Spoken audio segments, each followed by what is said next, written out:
দুর্ঘটনায় প্রাণ হারিয়েছেন ডোনা গাঙ্গুলী। সৌরভ পত্নীর মৃত্যুর খবরে শোরগোল নেটপাড়ায়। শনিবার মধ্যরাত থেকেই সৌরভ গাঙ্গুলীর স্ত্রী তথা নৃত্যশিল্পী ডোনা গাঙ্গুলীর মৃত্যু সংবাদের খবরে তোলপাড় হয়ে ওঠে নেটপাড়া। বাগদাদে এক পথ দুর্ঘটনায় নাকি তার মৃত্যু হয়েছে, সেই খবর পোস্ট হয়েছে সৌরভ পত্নী নিজের ভেরিফাইড ফেসবুক পেজ থেকে। ঠিক কী ঘটেছে বিস্তারিত জানাচ্ছি এই প্রতিবেদনে। বন্ধুরা, চ্যানেলে নতুন হলে চ্যানেলটি সাবস্ক্রাইব করে রাখতে পারেন।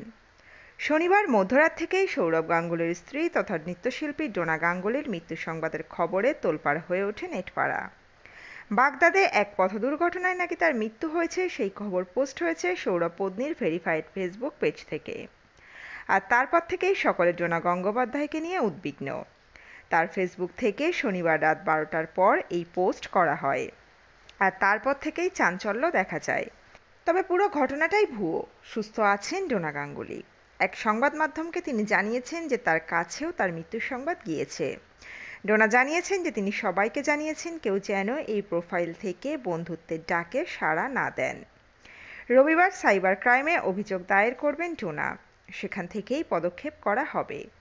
অর্থাৎ ডোনা গাঙ্গুলীর ফেসবুক পেজ হ্যাক করা হয়।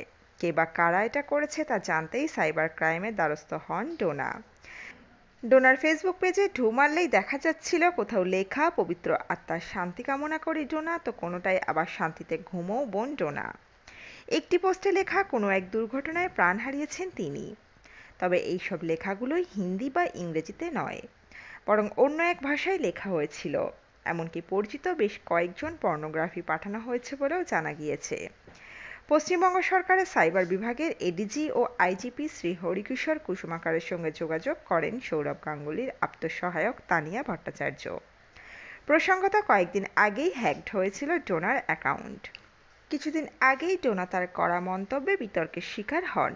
বর্ধমানের সংস্কৃতি লোকমঞ্চে বিধায়ক খোকন দাসের উদ্যোগে নৃত্য উৎসবের অনুষ্ঠানে উপস্থিত হয়ে ডোনা বলেছিলেন, রেপটেপ সব জায়গাতেই হয়, কিন্তু বাংলার মতো এত প্রতিবাদ কোথায় হচ্ছে। বাংলার সব মানুষরা যেভাবে একত্রিত হয়ে প্রতিবাদ করছে, এটা একটা বিরাট ব্যাপার। তবে এরপর বিতর্ক উঠলে চারিদিকে ডোনা প্রতিবাদ করেন। তো বন্ধুরা, এই আপডেটটা ছিল এতটুকুই। দ্রুত ফিরে আসছি নতুন আপডেট নিয়ে।